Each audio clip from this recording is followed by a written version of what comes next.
Gracias por escuchar y bienvenido a una nueva historia de historias de fantasmas breves. Me llamo Alex y aunque mi voz suene cansada, en esta historia aún sigo siendo aquel joven que creía que una cámara y una buena conexión bastaban para dominar el miedo. Hoy voy a contarte por qué dejé de grabar durante muchos meses, por qué todavía me despierto sobresaltado cuando oigo la lluvia contra los cristales y por qué ya no puedo mirar un faro sin sentir que alguien me observa desde el mar. Todo empezó con un canal de YouTube que se llamaba Ojo Oscuro, un proyecto pequeño que hacíamos entre 3 personas con más ambición que sentido común. Clara era la presentadora, la cara visible, una mujer joven de mirada intensa, sonrisa fácil y una energía que llenaba cualquier habitación. Detrás de su seguridad se escondía algo más duro, la necesidad obsesiva de demostrar que podía mantener a su madre enferma sin aceptar un trabajo que odiara. Diego era nuestro buscador de historias, un amigo de la universidad que trabajaba en un archivo municipal y que pasaba horas entre periódicos amarillentos y expedientes olvidados. Yo era el de siempre detrás de la cámara, el que ajustaba el enfoque, limpiaba el audio, cortaba silencios, añadía suspiros y reverberaciones para que todo pareciera un poco más siniestro de lo que en realidad era. Con el tiempo el canal empezó a crecer, primero con casas abandonadas, luego con cementerios y al final con lugares que quizá no deberíamos haber pisado nunca.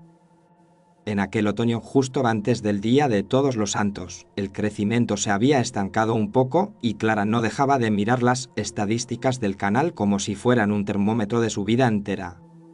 Una noche Diego nos escribió al grupo privado del canal para decirnos que habían encontrado algo especial, algo que no estaba en las rutas habituales de los cazadores de fantasmas. He estado revisando foros viejos del norte y hay un hilo sobre un faro en un pueblo pesquero del Cantábrico del que casi nadie habla ya. Su mensaje me pilló editando otra historia, una de esas en las que un ruido de tuberías acaba siendo un espíritu familiar, pero dejé todo a un lado y abrí el enlace que había enviado. El foro tenía un diseño antiguo, fondo oscuro, letras pequeñas, nicks absurdos y un aire de sitio abandonado en el que las conversaciones se habían ido apagando con los años. El hilo se llamaba La noche en que apagaron la luz del faro y tenía mensajes que se remontaban décadas atrás, reabiertos cada cierto tiempo por usuarios diferentes. El primer mensaje serio estaba firmado por alguien que decía ser nieto del farero de un pueblo sin nombre, solo descrito como un lugar donde el mar no perdona los errores. Ese usuario contaba que en los años 70 un barco de carga cargado de marineros inmigrantes se estrelló contra las rocas, muy cerca del puerto, durante una tormenta inmensa. Según él, la linterna del faro se apagó en el peor momento, cuando las bengalas pedían a gritos un camino de luz hacia la costa. Escribía que su abuelo le había confesado que aquella noche le ordenaron reducir primero la luz y después apagarla por completo, porque el pueblo no quería hacerse cargo de desconocidos enfermos o hambrientos. En otras respuestas la gente lo insultaba, lo llamaba mentiroso, decía que manchaba el nombre del pueblo y lo acusaba de inventarse la historia para llamar la atención. A pesar de los insultos, entre los mensajes había escaneos borrosos de periódicos, titulares sobre una tragedia en el mar y listas de muertos que no parecían completas. Lo que más me inquietó fue un comentario perdido en medio del hilo, escrito por alguien que decía que en las noches de tormenta, cuando las campanas de la iglesia sonaban por los marineros, el faro emitía una luz enferma, como si alguien intentara encenderlo desde abajo. Imagina esto en directo, víspera de Todos los Santos, faro, viento, mar y nosotros contando la historia desde dentro. Diego estaba eufórico, casi podía oír su voz por encima del texto, y su entusiasmo era contagioso, aunque algo en mi estómago se apretaba con cada nueva línea que leía. Si es verdad lo del faro apagado, tenemos oro puro, pero habrá que hacerlo bien, nada de payasadas baratas.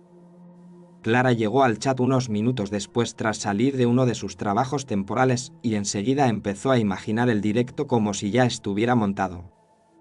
Podríamos hacer la entrevista al farero si sigue vivo, luego la subida al faro, un rato de historias en directo, lectura del chat, y si el tiempo acompaña, dejamos que el sonido del mar hable solo. Yo leí todo aquello y respondí con prudencia, como solía hacer cuando presentía que una idea nos estaba llevando demasiado lejos. Sin embargo, en el fondo de mi mente también se formaba la imagen de la linterna girando sobre un mar negro con los comentarios del chat subiendo sin parar. Unos días después, con el equipo preparado y el coche cargado, salimos hacia el norte cuando aún el sol de la tarde caía pálido sobre la autopista. Durante el viaje Clara iba revisando en el móvil detalles de la tradición local del Día de Todos los Santos y repetía que los españoles tenemos un talento particular para mezclar fiesta y muerte. Si lo contamos con respeto, también puede ser un homenaje, no solo un espectáculo. Dijo eso mirando por la ventanilla, y por un momento me pareció ver una sombra de culpa en su expresión, quizá porque sabía que, en el fondo, lo que buscábamos era un pico de audiencia. Diego conducía mientras enumeraba los datos que había encontrado, año aproximado del naufragio, número estimado de víctimas, contradicciones entre versiones oficiales y rumores de taberna.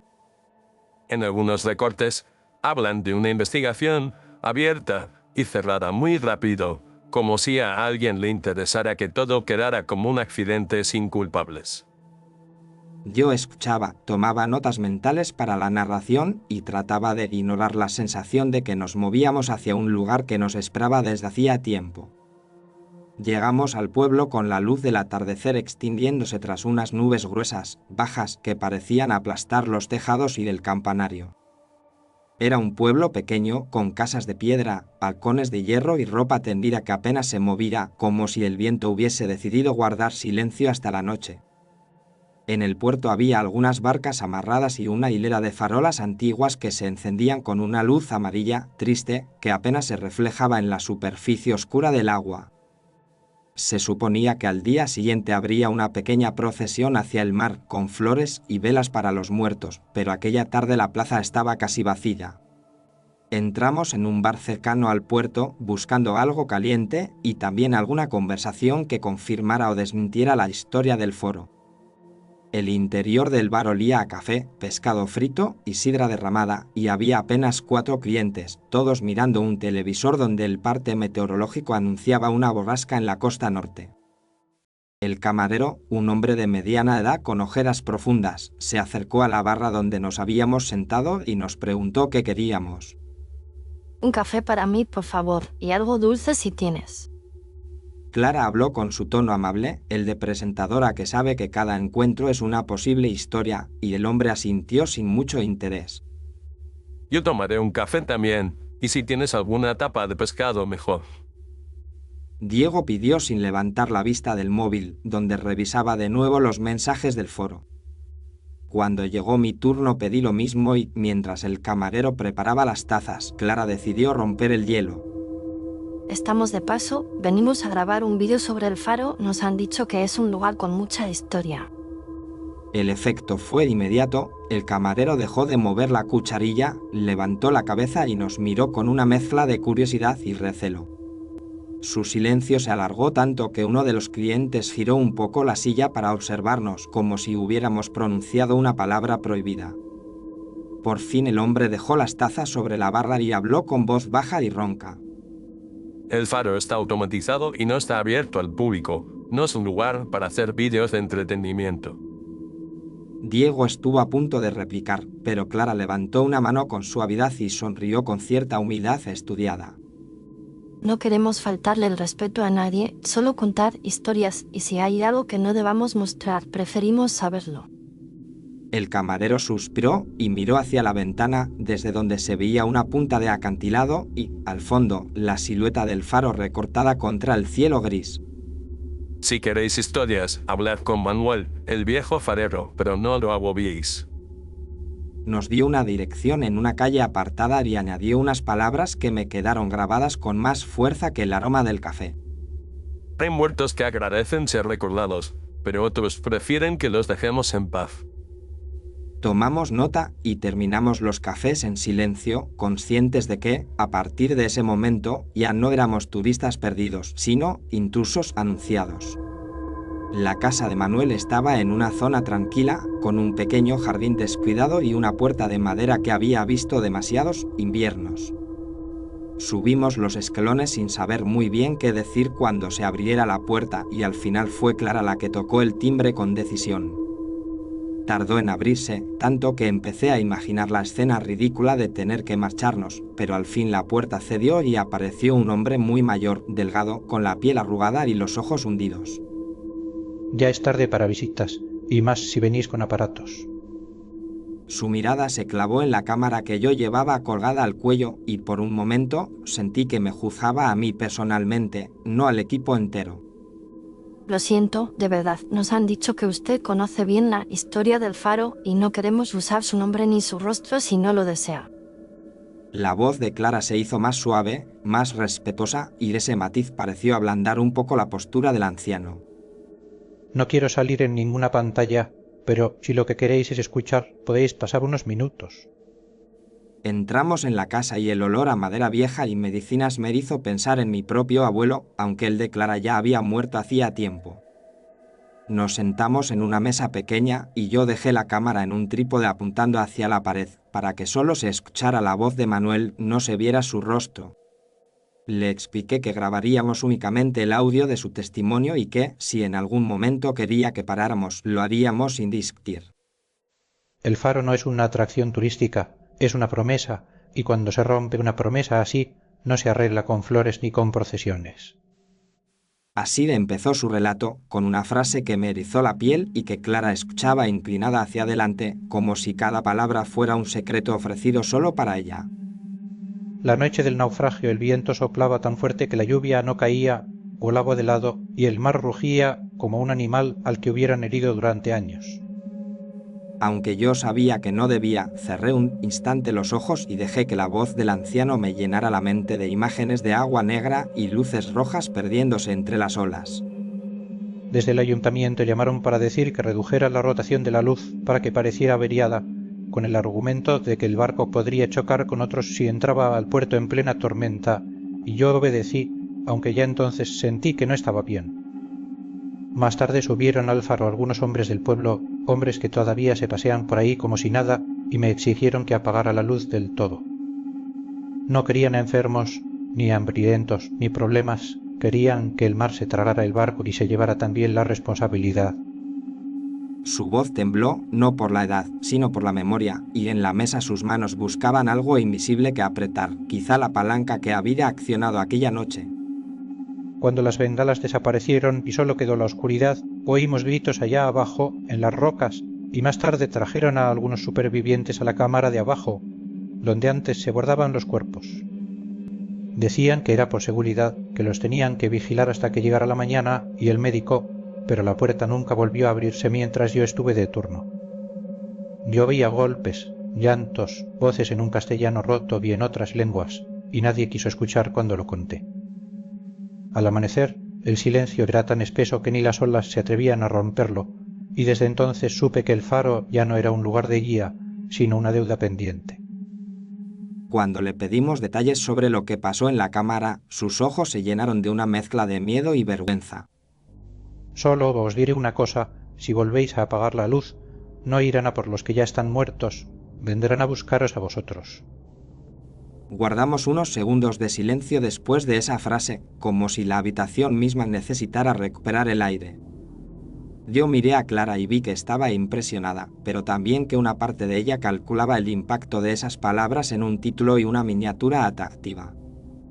Gracias, de verdad, haremos todo lo posible para que se entienda que esto no es una broma. Se lo prometió con sinceridad, y en aquel momento quizá lo creía, pero las promesas son frágiles cuando se enfrentan a la cifra de espectadores conectados en directo.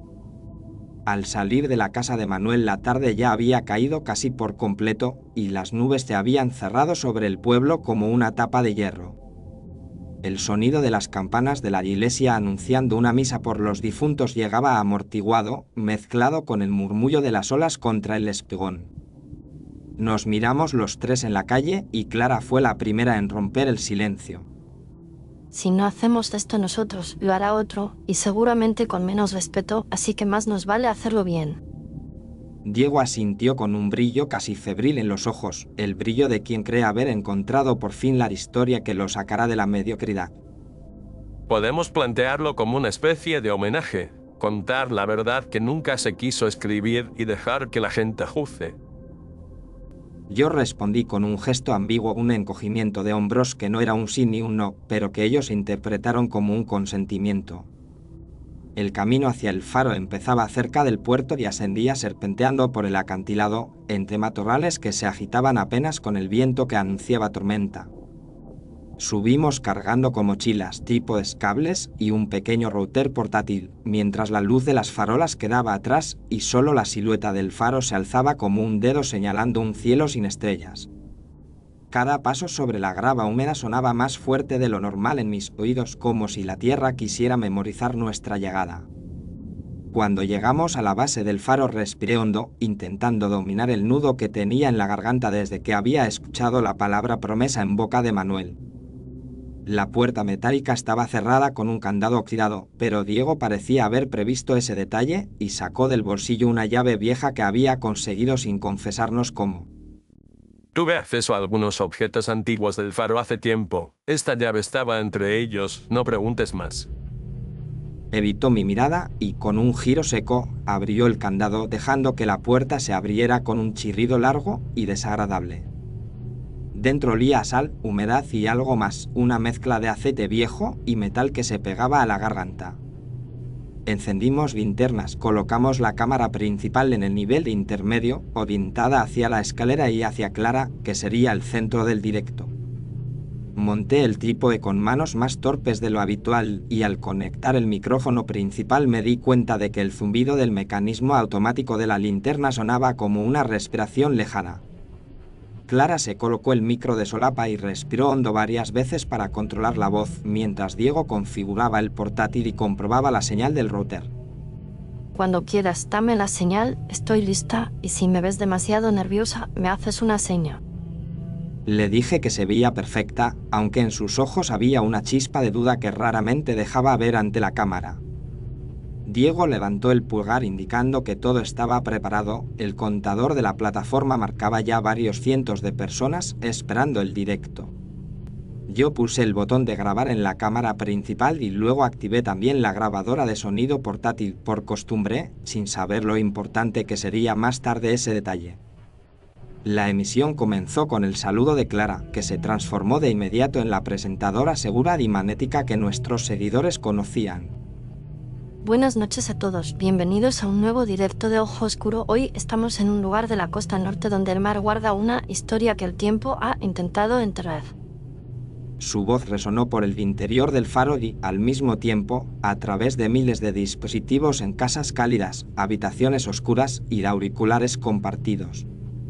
Este faro que veis detrás de mí fue testigo hace muchos años de una tragedia que casi nadie quiere recordar, un naufragio en plena noche en el que murieron marineros y migrantes que buscaban refugio.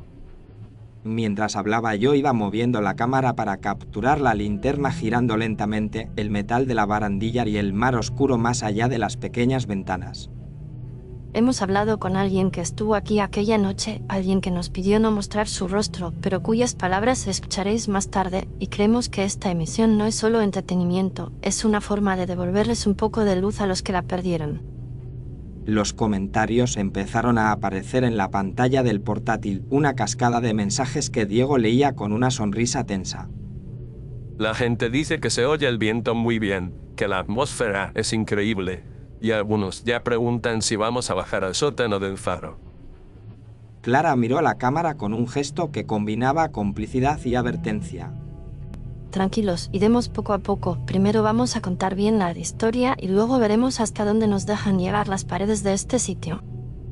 Durante un rato todo siguió el guión previsto. Clara relataba la leyenda, yo intercalaba planos del mecanismo y del mar. Diego leía algunos datos históricos y comentarios seleccionados del chat. Los espectadores aumentaban, el contador subía como una marea silenciosa y con cada centenar extra, Clara parecía ganar y perder algo a la vez. Acaba de entrar un comentario muy repetido. La gente quiere saber si de verdad fue alguien del pueblo quien ordenó apagar la luz del faro.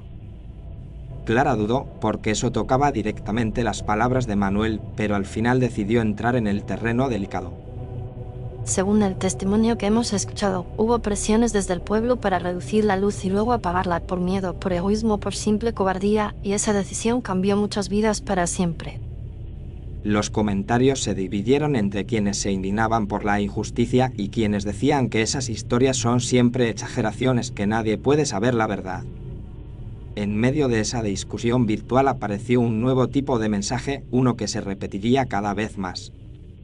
Hay varios usuarios insistiendo en que apaguemos la luz del faro durante un momento. Dicen que quieren sentir lo que se sintió aquella noche. Al oírlo noté como un escalofrío me recorría la espalda, porque era la misma idea contra la que Manuel nos había avisado con tanta vehemencia. Clara sonrió con una mezcla de nervios y profesionalidad, y decidió responder de forma ambigua para ganar tiempo. Comprendo la curiosidad, pero no venimos aquí a repetir un error, venimos a contarlo, y ya bastante oscuro está el mar ahí fuera.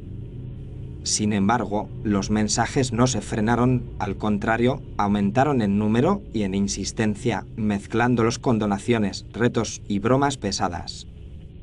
Una marca de productos tecnológicos ha comentado que si hacemos algo realmente único y quiere hablar de una colaboración. No lo digo para presionar, pero ahí está. Esa frase golpeó a Clara en su punto más vulnerable, la promesa de un patrocinio serio, de ingresos estables que le permitieran reducir sus trabajos precarios y cuidar mejor de su madre. Yo lo vi en sus ojos, como si por un momento estuviera en dos lugares, en el faro y también en una cocina pequeña donde una mujer mayor tomaba pastillas caras. No vamos a hacer ninguna locura irresponsable, pero sí podemos ir un poco más allá de lo que se ha hecho hasta ahora si llegamos a cierta cifra de espectadores. Fue la frase que abrió la puerta al juego, al pacto silencioso con la multitud invisible al otro lado de la pantalla. Si llegamos a ese número que estáis viendo ahora mismo en la esquina del directo, bajaremos al sótano del faro donde se guardarán los cuerpos y apagaremos la luz durante unos segundos para escuchar lo que haya que escuchar. El contador empezó a subir con una rapidez que me mareó, parecía que cada persona llamaba a otra y el reto se convirtió en un imán irresistible para miles de ojos.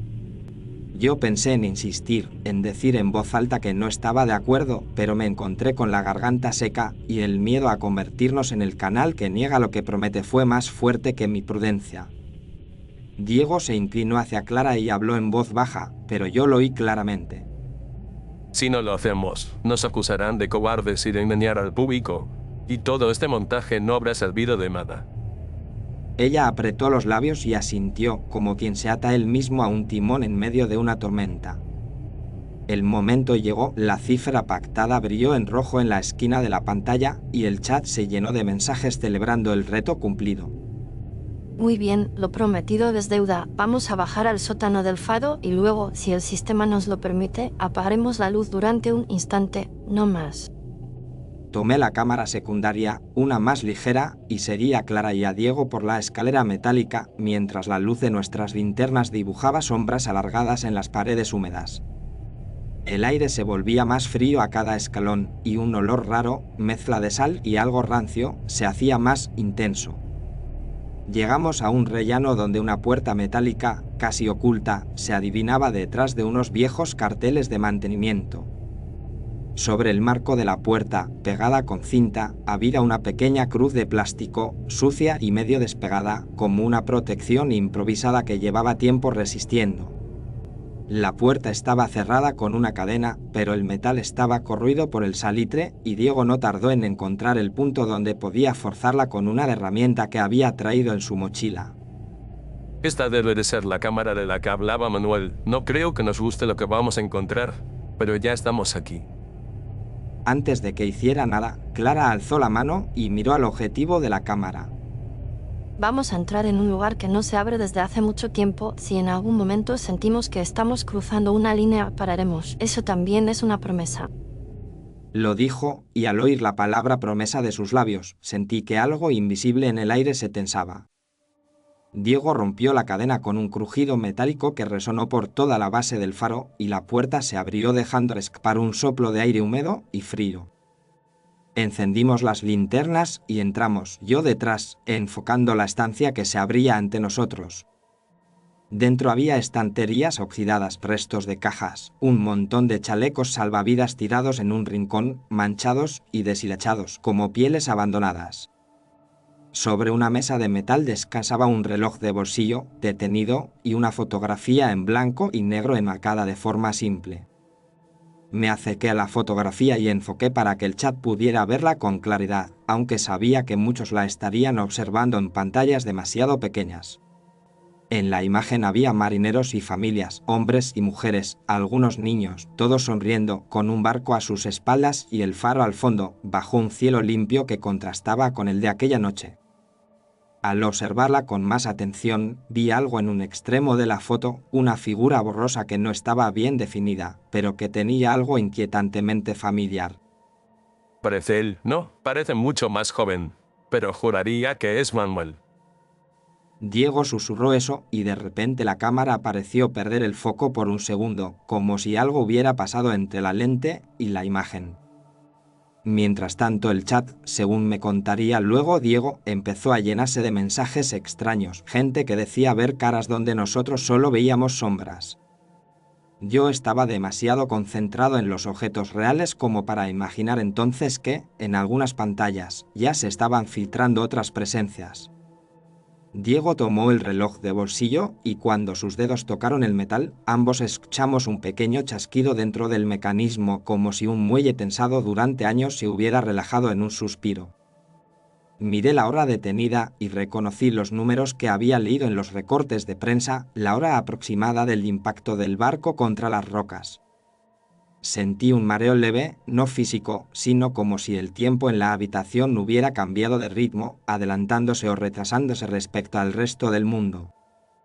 Salimos del sótano con una sensación pegajosa en la piel, como si el aire allí dentro hubiera dejado una huella que no se iba con un simple frote de manos. Volvimos a la sala donde estaba el panel de control de la linterna y otra vez el murmullo del chat llenó la pantalla del portátil. La gente está pidiendo que cumplamos lo que hemos dicho. Están contando regresivas por su cuenta. Y algunos dicen que en sus casas ya ha empezado a llover, aunque aquí todavía no cae nada. Clara se colocó frente a la cámara, con el panel detrás, y respiró hondo antes de hablar. Lo prometido es deuda. Vamos a apagar el sistema del faro durante unos segundos. Contaremos el tiempo en voz alta y después lo encenderemos de nuevo. Y si vemos que algo se descontrola, lo interrumpimos de inmediato. Yo habría querido que alguien desde fuera nos detuviera, que una llamada de la policía, de la plataforma o incluso de Manuel nos ordenara salir de allí, pero no llegó nada. Diego puso la mano sobre el interruptor principal y esperó la señal de Clara. Contad con nosotros y por favor, escuchad con atención lo que el mar tenga que decir cuando la luz se apague. Empezó a contar 10, 9, 8 y cada número parecía resonar no solo en la sala, sino también en un lugar más hondo, que no tenía paredes ni techo. Cuando llegó a 1, Diego bajó la palanca y el zumbido constante del mecanismo se cayó como si alguien hubiera cortado una respiración. La linterna se apagó y, de repente, la oscuridad se hizo casi completa, solo rota por las pequeñas luces de nuestros dispositivos y por el brillo difuso del pueblo a lo lejos. En ese instante el sonido del mar cambió, dejó de ser un ruido de fondo y se convirtió en una presencia clara, cercana, como si las olas hubieran subido de golpe varios metros. Empezamos a oír golpes en la base del faro, golpes sordos, rítmicos, como si algo pesado chocara una y otra vez contra la puerta exterior, buscando entrar. Diego miró el portátil y su rostro perdió el color, aunque la luz de la pantalla apenas nos permitía distinguir los detalles. El chat está raro. Algunos mensajes aparecen antes de que yo los vea, como si se adelantaran. Están diciendo que hay gente subiendo la escalera, pero aquí no hay nadie. Yo miré hacia la escalera y solo vi sombra, pero al afinar el oído me pareció distinguir el sonido de pasos mojados sobre metal acercándose lentamente. La habitación entera se llenó de humedad, era como estar en el interior de una nube, el aire se volvía más pesado y cada respiración costaba un poco más.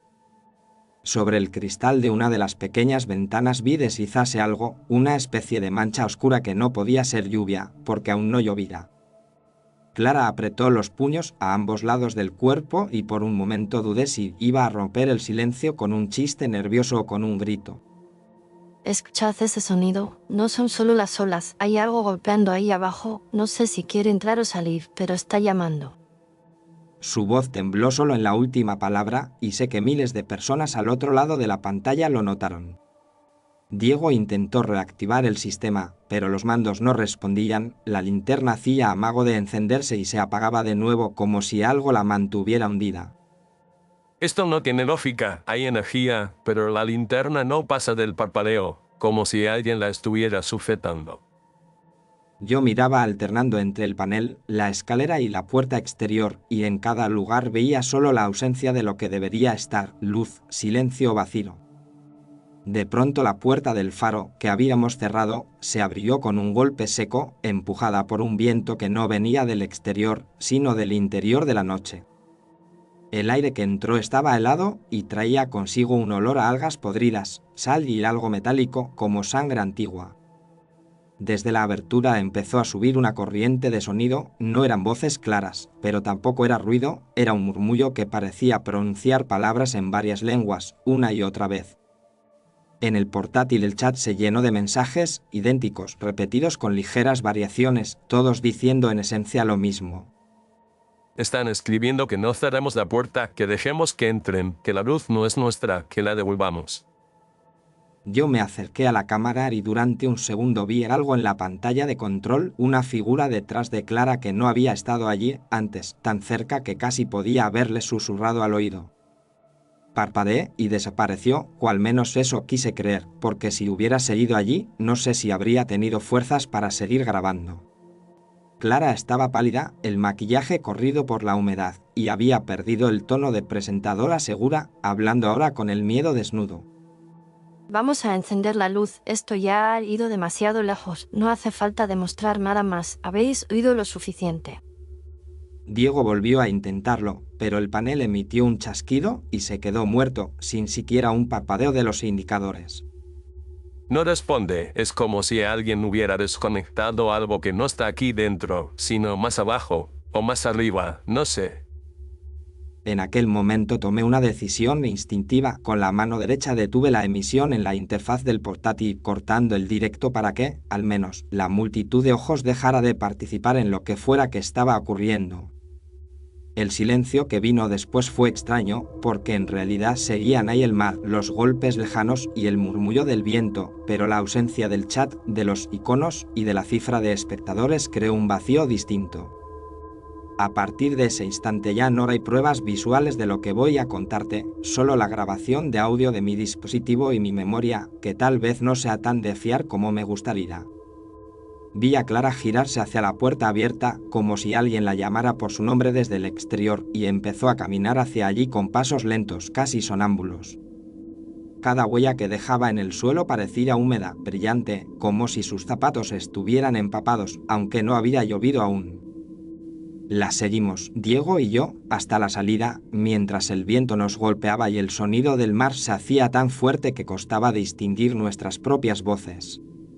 En el borde del faro, cerca de la barandilla que daba al acantilado, la vimos detenerse, de espaldas a nosotros, con la vista fija en la oscuridad del agua. Alrededor de ella, o eso juraría, se dibujaban sombras, figuras quietas que parecían más densas que la noche, mirándonos desde todos los ángulos. Llamé a Clara, pero mi voz se perdió en el ruido del olaje y en el murmullo que seguía subiendo desde las rocas, un murmullo que hablaba de promesas rotas y luces traicionadas. Entonces ella se giró y la vi completamente empapada, el pelo pegado al rostro, las ropas chorreando agua que no podía venir de ninguna lluvia. Sus ojos no eran los de siempre, estaban más oscuros, como si reflejaran algo que solo ella veía, y cuando habló, su voz no era solo suya. Apagasteis la luz entonces y la habéis apagado ahora. ¿Cuántas luces más vais a apagar para que ellos descansen? En su frase convivían varias entonaciones, como si otras voces se hubieran colado entre sus sílabas, y por un momento sentí que no estaba hablando solo de aquella noche, sino de otras muchas. Di un paso hacia ella, pero de pronto el suelo se inclinó bajo mis pies o así lo sentí, como si un oleaje invisible me arrastrara hacia el borde. Noté un tirón en las piernas, una fuerza fría que me jalaba hacia abajo, hacia las rocas que no veía, pero que podía imaginar con una precisión dolorosa. Grité el nombre de Clara y, al mismo tiempo, sentí las manos de Diego aferrando mi chaqueta, tirando de mí hacia atrás con desesperación. No te seques más, no la vas a traer de vuelta a ir en el borde. Caímos los dos sobre el suelo, torpemente, y cuando levanté la cabeza, Clara ya no estaba donde había estado un segundo antes. La barandilla seguía en su sitio, fría y mojada, pero no había rastro de ella, ni una prenda, ni un grito en el aire, solo el mar rugiendo, satisfecho o furioso, nunca lo supe. Buscamos con las linternas, llamamos su nombre hasta quedarnos sin voz, pero lo único que conseguimos fue que el eco nos devolviera nuestras propias palabras, deformadas. En algún momento la linterna del faro volvió a encenderse sola, sin que nadie tocara el panel, y su luz barrió el mar una y otra vez, como buscando algo que no encontraba. Bajamos al pueblo en estado de shock, sin saber muy bien qué decir o a quién acudir, y cuando por fin explicamos lo sucedido, la respuesta no fue la que esperábamos. La policía habló de un accidente, de una imprudencia durante el rodaje de un vídeo, y la mayoría de la gente prefirió creer esa versión antes que enfrentarse a la posibilidad de que el faro hubiera cobrado una nueva deuda. Manuel murió pocas semanas después, solo, en su casa, y en su diario, según nos contó más tarde un agente, había una última entrada en la que se preguntaba si los muertos aceptarían un sacrificio a cambio de descanso. Diego se encerró en el archivo buscando documentos que demostraran que la tragedia del barco había sido más que un accidente, pero lo poco que encontró solo reforzó la idea de un pacto de silencio antiguo. Yo dejé de tocar la cámara durante meses, incapaz de revisar las grabaciones de aquella noche sin sentir que alguien respiraba a mi espalda. El vídeo del directo nunca se publicó, al menos no por nosotros, pero fragmentos del mismo se filtraron, no sé cómo, y empezaron a circular por redes y foros de forma distorsionada. En algunas capturas se veían cosas que yo juro que no estaban allí cuando grabamos: manos en las ventanas, rostros en el cristal, sombras en la escalera. Otros usuarios aseguraban que, durante ciertas tormentas, el canal emitía unos segundos de un directo no programado, siempre desde el faro, siempre con una figura de espaldas mirando al mar. Yo borré todas las programaciones automáticas, cerré sesiones en todos los dispositivos y aún así, cada vez que las nubes se juntaban sobre la ciudad, recibía en el móvil una notificación imposible. Decía que había un nuevo directo desde el faro, con el nombre de Clara como presentadora, y aunque el enlace nunca funcionaba del todo, siempre llegaba a escuchar un fragmento de sonido antes de que la pantalla se quedara en negro. En ese sonido se distinguían golpes lejanos, olas contra roca y una respiración entrecortada que podía ser la mía, la tuya o la de cualquiera que alguna vez haya apagado una luz que prometió mantener encendida. Por eso hoy he decidido contarte todo esto, no para limpiar mi conciencia, porque sé que no se limpia con un relato, sino para que al menos la historia no se quede encerrada en la cámara de abajo, golpeando puertas que nadie quiere abrir. Tal vez, al compartirla contigo, el faro entienda que ya no hace falta que siga llamando a los mismos, que puede buscar oídos nuevos en otros lugares donde todavía no ha empezado a llover. Y ahora, si escuchas con atención, quizá te des cuenta de que, mientras hemos estado hablando, el sonido a tu alrededor ha cambiado un poco. Tal vez una tubería ha crujido, tal vez el viento ha rozado la ventana, o tal vez ha sido solo tu corazón acelerado al imaginar un mar oscuro al otro lado de la noche. Sea como sea, has llegado hasta aquí conmigo, y por eso quiero darte las gracias de verdad, gracias por quedarte hasta el final de esta historia. Si te ha gustado, si te ha mantenido en vilo, te invito a apoyar este canal con un pulgar arriba y a suscribirte para no perderte las próximas historias de fantasmas breves. Tu comentario es muy importante, cuéntame qué has sentido, qué imagen se te ha quedado grabada y qué tipo de relatos te gustaría escuchar en el futuro. Si deseas apoyar de forma más directa el canal, puedes hacerlo a través del código QR que ves en la esquina inferior derecha del vídeo desde el enlace de la descripción, donde encontrarás la información para hacer una pequeña donación. En esa misma descripción también tienes enlaces a otras series completamente distintas de este canal, con relatos que exploran otros miedos y otras formas de oscuridad. Ojalá te animes a descubrirlas cuando termine esta historia y encuentres en ellas nuevas voces y lugares que te acompañen en la noche.